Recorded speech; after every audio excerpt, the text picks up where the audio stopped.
Une petite présentation d'oracle à thème. C'est-à-dire, Kesako. Eh bien, les oracles sont des jeux de cartes divinatoires beaucoup plus libres que les tarots lesquels sont structurés toujours de la même façon, avec toujours les mêmes cartes majeures et mineures. Les majeurs sont toujours les mêmes. Les mineurs sont toujours structurés en 4 familles avec des personnages de cour et puis des cartes chiffrées. Alors que les oracles sont des jeux de cartes totalement libres. Il en existe donc de toutes sortes.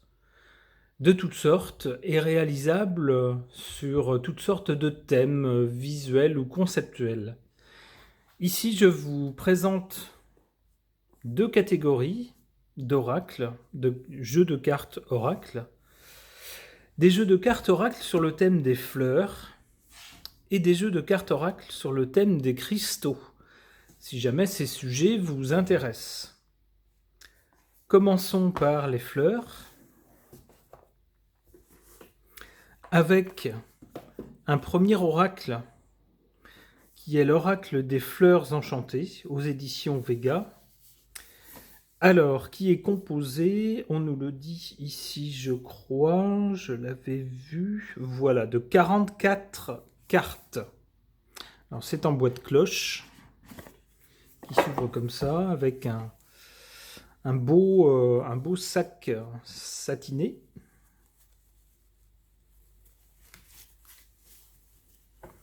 Ici, avec des cartes dont la tranche est dorée. Et on a ici un petit guide qui reprend chacune des cartes et qui en fait une description, une explication.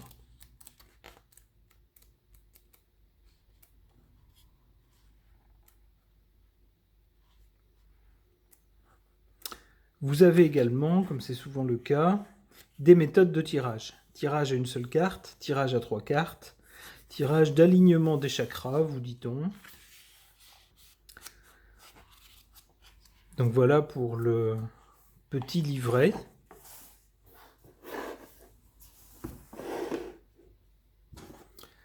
Les cartes sont très grandes, hein, vous voyez ma main, elles font quasiment la grandeur de ma main.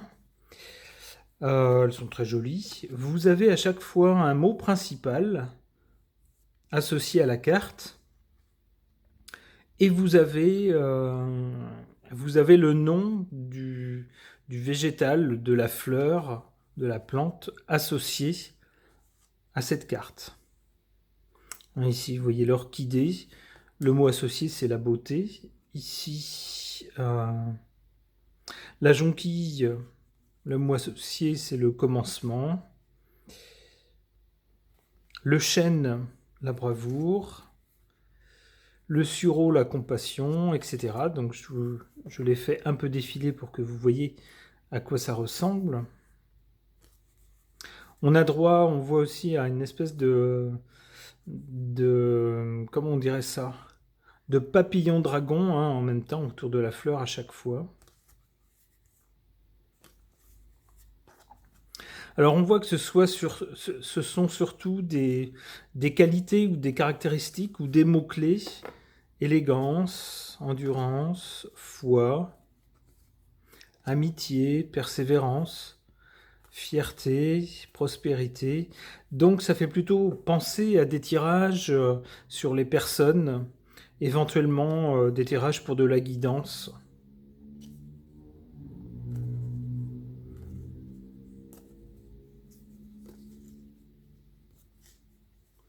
Vous voyez, hein, si jamais le thème des fleurs vous intéresse, eh bien, il existe ce genre de jeu que vous pouvez avoir plaisir à manipuler.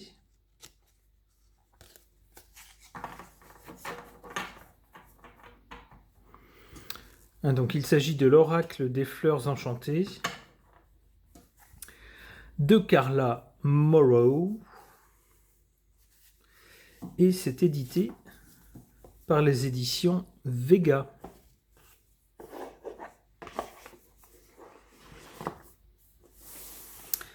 Un autre jeu, celui-ci en revanche n'est pas en français.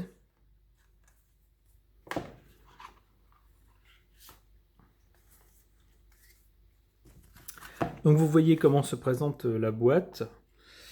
Donc ça s'appelle Botanical Inspirations. Et c'est de Lynn Arojo. Vous avez ici un petit mot sur l'illustrateur de ces jolies cartes. Ici, vous avez un récapitulatif de toutes les cartes. Donc pour certaines que je ne connaissais pas en français, j'ai noté les noms en français pour m'aider dans les tirages.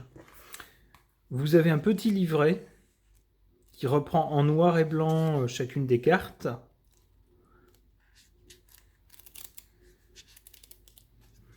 Alors, est-ce qu'on a des méthodes de tirage? Ça compte, d'accord, mais est-ce qu'on a des méthodes de tirage? Oui. Passé, présent, futur. Ouais, ok. Vous voyez, donc ça c'est assez facile. Et c'est à peu près tout. Ouais. Alors, comment sont les cartes? Elles sont sur un fond de papier un peu vieilli. Et vous avez donc ces cartes dont les illustrations font penser à de vieux livres de sciences naturelles. Donc pour chaque carte, vous avez l'illustration de la plante, vous avez son nom, et vous avez ici les qualités ou les caractéristiques qui lui sont associées.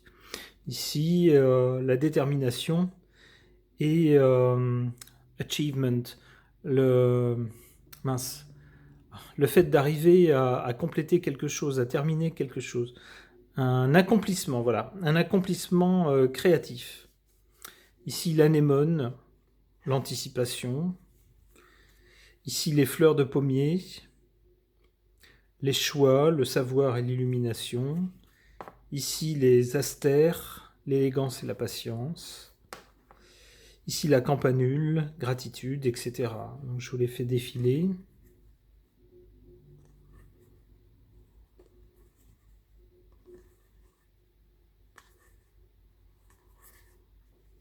C'est juste dommage qu'elle n'ait pas été traduite en français. Je pense que ça aurait pu intéresser des gens. Moi le premier, haha.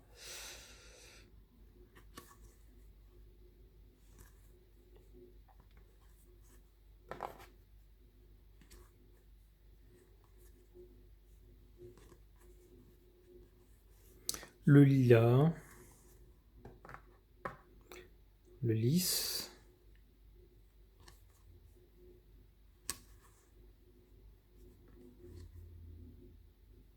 les pensées,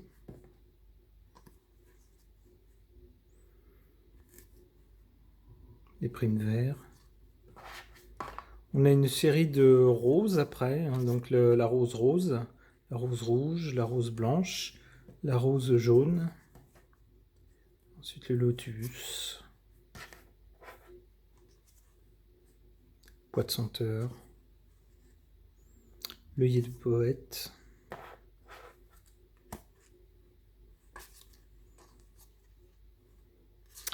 donc voilà, si ce jeu vous intéresse,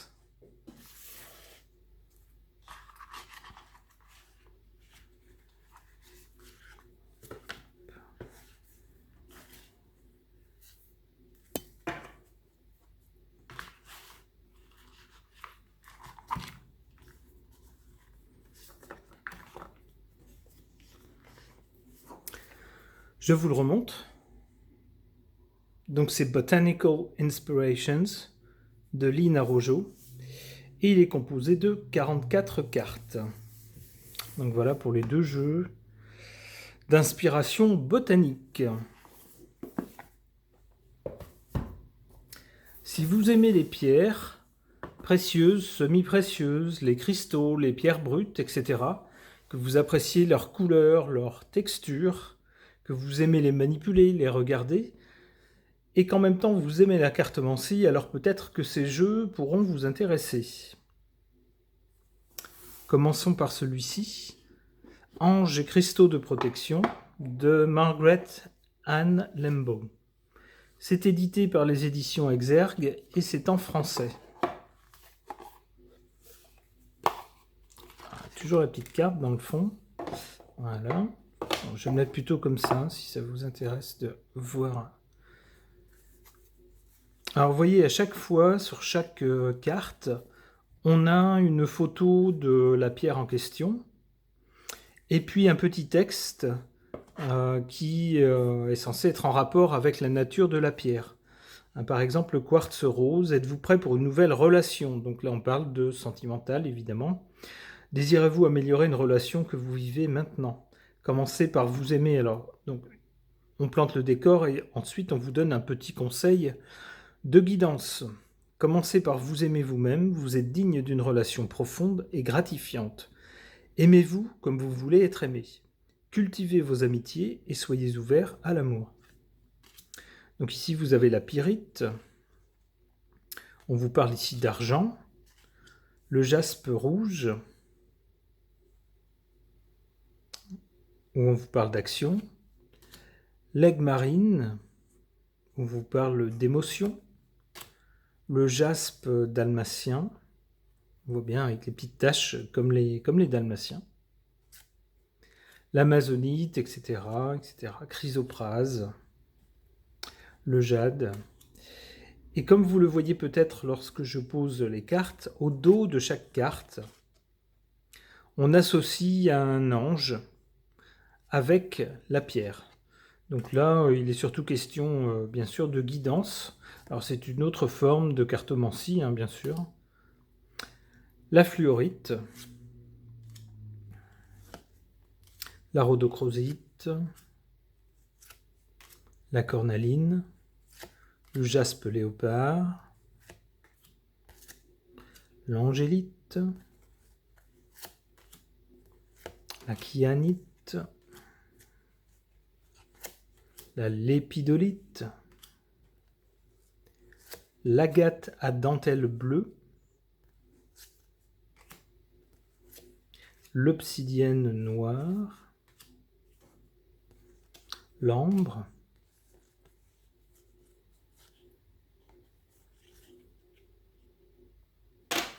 le rubis sur zoïcite, l'œil de tigre, très jolie cette pierre, l'aventurine, pierre de lune, sodalite, chrysocole,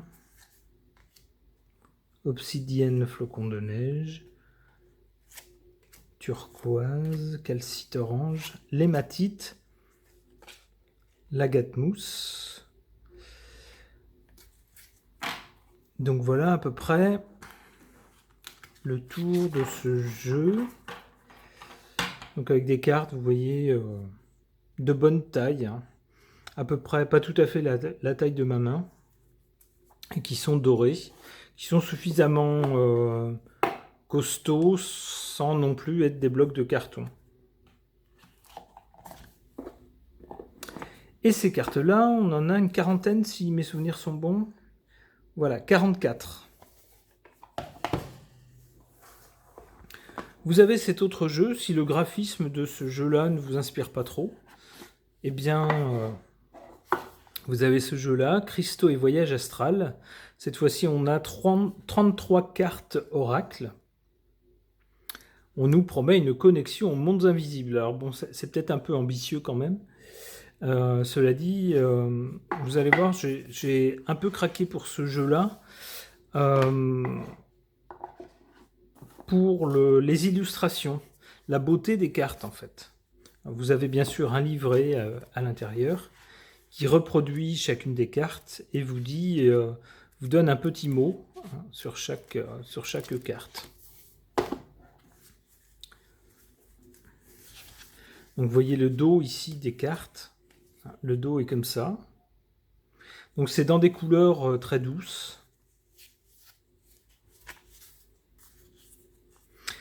Et ici, côté pile, vous avez à chaque fois, alors vous avez une illustration, mais vous avez bien sûr la pierre dont il est question, avec son nom sur le côté gauche. On y associe ici, alors sur cette carte-là, c'est un chakra, et surtout on y associe un mot-clé en dessous. Vous avez également un chiffre en haut de chaque carte. Donc ici on a l'hématite, ici l'aigle marine, associé à l'intuition et à l'élément eau. Alors ici, sur cette carte-là, c'est pas un chakra, mais c'est un élément naturel. Ici, le lapis lazuli, on nous parle de conscience. L'agate fleur, alors il faut la deviner, elle est là, l'agate fleur. Là, hop, voilà. L'agate mousse. Le quartz mandarine, la pierre de soleil, l'ammonite, vous savez le fossile, la pierre fossile. Alors le jaspe ou la jaspe, je dirais le jaspe du désert, le diamant, l'apophilite, l'opale, l'émeraude, la calcite, le quartz rose, la fluorine, l'azurite, l'améthyste rose, la malachite, l'aragonite, la tourmaline, le turquoise. Oula, il est un peu pâle leur turquoise. L'agate dentelle, la pyrite. C'est vrai que la pyrite fait des petits grains cubiques comme ça. Alors le jaspe rouge, la pierre de lune, l'amazonite fumée, la citrine, la sélénite pêche. Alors une pierre qu'ils appellent Super 7, la labradorite, le ou la, je dirais le larimar, et le quartz esprit. Donc si les graphismes de ces cartes vous ont plu, eh bien voilà, je vous remontre le jeu. Il s'agit de Cristaux et Voyage Astral. Et c'est édité par les éditions Médicis. C'est distribué par les éditions Très Daniel. Alors voilà un petit tour, mais c'est vraiment très rapide. Hein. Il existe pas mal d'autres jeux sur ces thèmes-là, hein, sur les cristaux. Sur le monde des fleurs et des plantes aussi, hein, bien sûr, et sur un tas d'autres thèmes. Vous pouvez trouver également des cartes oracles en lien avec des séries télé, en lien avec le monde du cinéma, en lien avec toutes sortes de choses. Vous trouverez également des cartes oracles spécialisées pour les tirages sur, par exemple, les relations sentimentales ou le monde du travail. Donc si l'envie me prend, je ferai peut-être une vidéo sur ce type de carte.